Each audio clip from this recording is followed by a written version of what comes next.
सूरजगढ़ गढ़चिरौली के iron mines Maharashtra का खजाना या आदिवासी समुदाय का दर्द। किसने की इनकी खोज, कैसे हुआ पैसा कानून का उल्लंघन।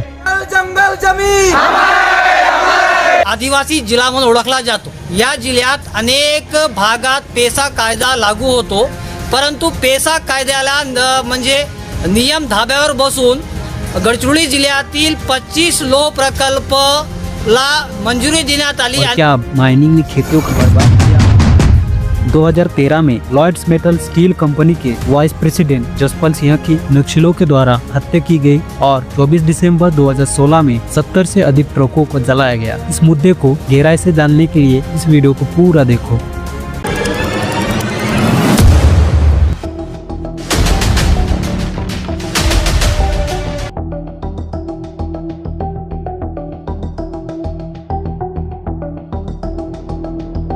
नमस्कार दोस्तों, आज हम बात करेंगे एक ऐसे मुद्दे पे जो महाराष्ट्र के गढ़चिरौली जिले के सूरजगढ़ में छुपा है। Surajgarh iron mines. ये माइंस एक तरफ तो इकोनॉमिक डेवलपमेंट का वादा करती है, 3 पेक्षा उत्तम आणि कमी किमतीचं म्हणजे किमतीत कमी पण दर्जात उत्तम अशा प्रकारचं स्टील हे आमच्या गडचिरोलीत कसं तयार होईल हाच आपला प्रयत्न आहे। आणि प्रभाकरन यांनी घेतलाय।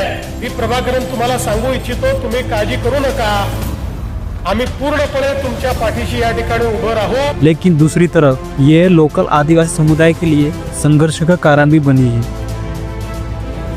फिर हमें यह भी ताज्जुब लगता है जब इतने बड़े वन संपदा के ऊपर पूरे पहाड़ी हरी भरी और नहीं क्या अपने लहलहाते पेड़ों से नहीं क्या आच्छादित है, ऐसे हरियाली भरी नहीं क्या पेड़ों को नहीं क्या उखाड़ के फेंकने से एक तो अपने जैव विविधता के ऊपर उसका असर होने वाला है, नष्ट होने वाला है। एक तो जब ये पूरा का पूरा प्रदेश यहाँ से नष्ट हो जाएगा, इसका नहीं क्या ये जंगल जो है पूरा का पूरा नष्ट हो जाएगा। आज नहीं क्या अपने भारत में मध्य बोलो तो सेंटर में नहीं क्या ये गढ़चिरौली डिस्ट्रिक्ट आता है और इतने बड़े हरियाली से हरे भरे पेड़ों से जब ये जिला नहीं क्या पूरा का पूरा सजा धजा है, वो अगर यही सजा धजा पूरा हरियाली भरा हुआ पेड़ अगर नष्ट हो जाएगा तो यहाँ से उत्सर्जन होने वाला जो कुछ भी ऑक्सीजन का जो कुछ भी लेवल है वो देश को जब नहीं क्या उसका प्रसार होता है वो भी एक प्रकार से लेकर नष्ट हो जाएगा। तो आज हम इस वीडियो में देखेंगे सूरजगढ़ की इतिहास, राजनीतिक व्यवहार, स्थानिक आदिवासियों की प्रतिक्रिया। इस वीडियो को लास्ट तक देखो क्योंकि मैं सूरजगढ़ की एक सीक्रेट प्लान आप लोगों तक पहुंचाने वाला हूं। प्लीज एंड तक देखना। दोस्तों, हम सबसे पहले सूरजगढ़ की लोहा की खोज के बारे में बात करेंगे। सूरजगढ़ की खोज 1950 से 1990 इस दशक में GSI और DGM महाराष्ट्र ये दोनों संस्थाएं ने गढ़चिरौली के सूरजगढ़ हिल रेंज में सर्वे करवाई थी। उन्होंने देखा कि ये क्षेत्र छत्तीसगढ़ के बैलाडीला और दल्ली राजरा माइंस का जियोलॉजिकल है, जहां हाई ग्रेड आयरन, हेमाटाइट और जियोथाइट पाया जाता है, जो कि ये एक पत्थर है जिसमें हेमाटाइट जैसे धातु अधिक मात्रा में मौजूद होती है। और उस समय हाई डेंसिटी फॉरेस्ट, नक्सलवाद और रास्ते न होने के कारण कोई भी कंपनी यहाँ काम करने नहीं आई। लेकिन कुछ साल बाद 2005 में गढ़चिरौली जिले में 25 माइनिंग के प्रोजेक्ट ऑफर किए गए थे। उसमें से लॉयड्स मेटल स्टील कंपनी, इस कंपनी को 2007 में सूरजगढ़ की 348.9 हेक्टेयर क्षेत्र में लोहा खनन शुरू करने हेतु शुरुआत में 20 साल और बाद में 50 साल की लीज मिला। लेकिन दोस्तों, गवर्नमेंट ने जब लीज दिया गया तब लोकल ग्राम सभाओं से कोई कंसल्टेशन नहीं की गई, जबकि पैसा एक्ट 1996 ये एक ऐसा कानून है जो कि आदिवासी क्षेत्रों में ग्राम सभा को माइनिंग जैसे प्रोजेक्ट के लिए अप्रूवल देने का अधिकार देता है। लेकिन सूरजगढ़ में ये कानून बार बार उल्लंघन किया गया।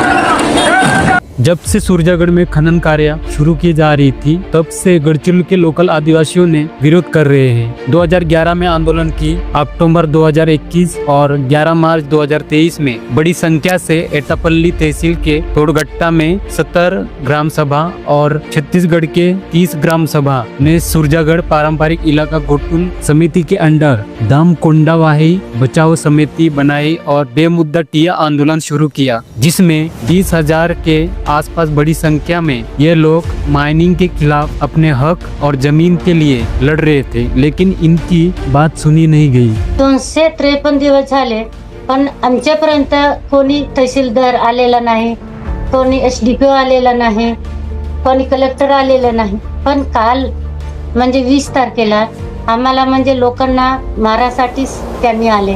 तो सुबह आके पुलिस एकदम वो सो के ही थे, तब आके उनको उठा के बाहर निकाले और मुख्य कार्यकर्ताओं को पहले उन्होंने डिटेन किया। तो उनके जो झोपड़ियां बनाए थे बांस के, बाम्बू के और ताड़पत्री का, उसको सब गिरा दिया, हटा दिया, पूरा नष्ट करने का पूरा कोशिश किया। इसका मतलब आदिवासियों की समस्या को नजरअंदाज करते हुए यहाँ के कलेक्टर, गवर्नमेंट, पुलिस प्रशासन और कंपनी मिलकर रोजगार और विकास के नाम पर नष्ट करने की कोशिश कर रहे हैं। जब भी गढ़चिरौली द्वारे पे महाराष्ट्र के मुख्यमंत्री श्री देवेंद्र फडणवीस आते हैं, तब एक ही मुद्दे पे बात करते हैं, हमने नक्सलों को नष्ट किया, पुलिस प्रशासन को बढ़ावा दिया, लोहा खनन के लिए कोई परेशानी नहीं होगी, गढ़चिरौली जिले में रोजगार और विकास आएगी। इसमें कितना सच्चाई है दोस्तों? कंपनियों की वजह से खेती, जल, जंगल, पशु पक्षियों नष्ट की संकट में है और आदिवासी लोग बार बार विरोध कर रहे हैं। इस पर गवर्नमेंट ने कोई एक्शन नहीं लेती, उलट आदिवासी कार्यकर्ताओं पर केस लगाती है। क्या ये लोकशाही है या तानाशाही है? ये सभी आदिवासी भाइयों से ख्वाहिश है, गुजारिश है कि कृपया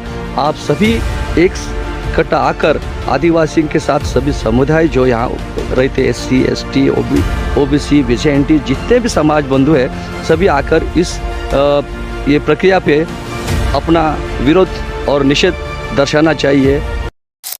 गढ़चिरौली जिला को महाराष्ट्र राज्य की सोना ऐसा राजनीति लोगों के द्वारा कहा जाता है। ऐसा क्यों? क्योंकि यहाँ सूरजगढ़ और भामरागढ़ जैसे पहाड़ों पे महाराष्ट्र का 68.5% लोहा गढ़चिरौली जिला में है और महाराष्ट्र में लोहा कुल मिलाकर 260.82 मिलियन टन में से अकेला गढ़चिरौली जिला में 178.61 मिलियन टन लोहा पाया जाता है। इसी कारण राजनीति और पूंजीपतियों की नजर गढ़चिरौली की पहाड़ों में है। अंत में सीक्रेट प्लान बताने वाला था वो ये है कि जिस तरह छत्तीसगढ़ में हसदेव जंगल से कोयला निकालने के लिए 2 लाख पेड़ काटी गई और बहुत बड़ा आंदोलन हुआ, ठीक उसी तरह सूरजगढ़ में भी 1,20,000 पेड़ काटने की अनुमति जनवरी 2025 में वन विभाग के द्वारा दी गई है। अंत में मैं यही कहना चाहता हूँ कि सूरजगढ़ जैसे मुद्दों पर बड़ी संख्या में मिलकर रोड पर उतार के जिला को बंद करो। जब तक न्याय नहीं मिलेगा तब तक आंदोलन करते रहो। अगर हम ऐसे नहीं करेंगे तो विकास के नाम पर हमारा जंगल और पर्यावरण को नष्ट करके ही रहेंगे। अगर आपको ये वीडियो पसंद आई होगी तो लाइक, कमेंट्स एंड सब्सक्राइब करना, क्योंकि मैं इसी तरह की वीडियोस आप लोगों तक पहुंचाता रहूंगा। धन्यवाद।